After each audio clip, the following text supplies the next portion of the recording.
I have been an entrepreneur. I was in corporate life and then I've been an entrepreneur for nearly 20 years now.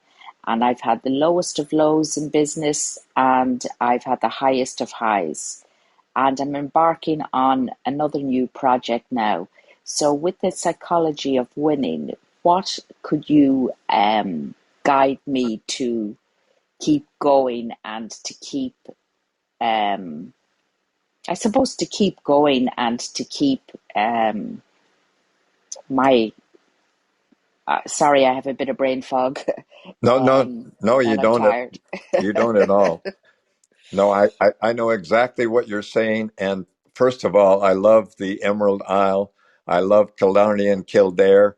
I've spent so much time in Ireland looking at some of my roots that I have many Irish friends. So, and some of the greatest poets and writers and authors have come from your beautiful country. But what I would say is this: uh, everyone needs their why, especially as they become older.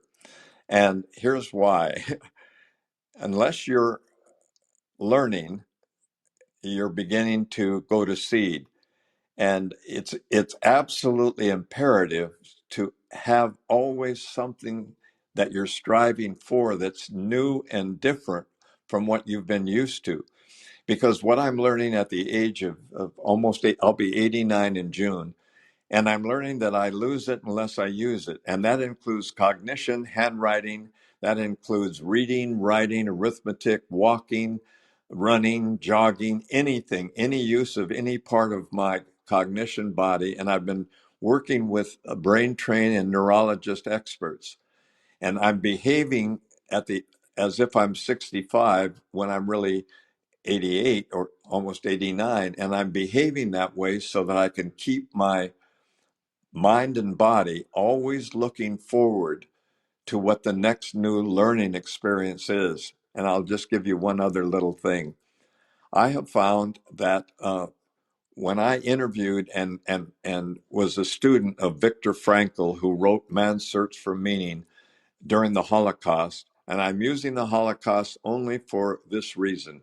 He found that when you share your last piece of bread with somebody hungrier than even you, that you live longer if you have a reason for sharing than if you ate your last piece of bread. So the very act of being a servant leader and having something new to look forward to, Christmas, New Year's, a new project, something new. When you retire and play golf every day, you find that you're not learning anything new and you get into a comfort zone that becomes a plateau.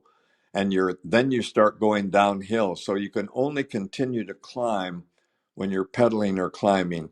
So I have found that if you can keep a why in front of you, that you're striving to learn more, to give more, to do something new and different, your brain will continue to rewire in such a way that you'll get more neurons and more, you'll actually, instead of forgetting more, you'll remember more the more newness you have in what you're trying for. So it will be absolutely marvelous for you to stay in the game, because most people have their greatest success after the age of 50, believe it or not. Most multimillionaires are made, and that's encouraging because I didn't make my money till way after 50, and it took me a long time, but the money wasn't as important as staying relevant and staying involved.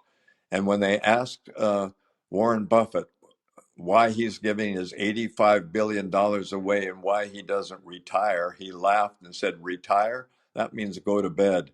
That means tired for the last time.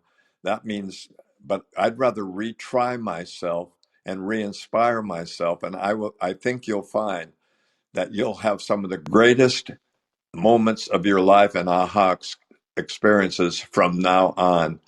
You're just beginning. And I'm trying to decide what I'm going to do for my next career.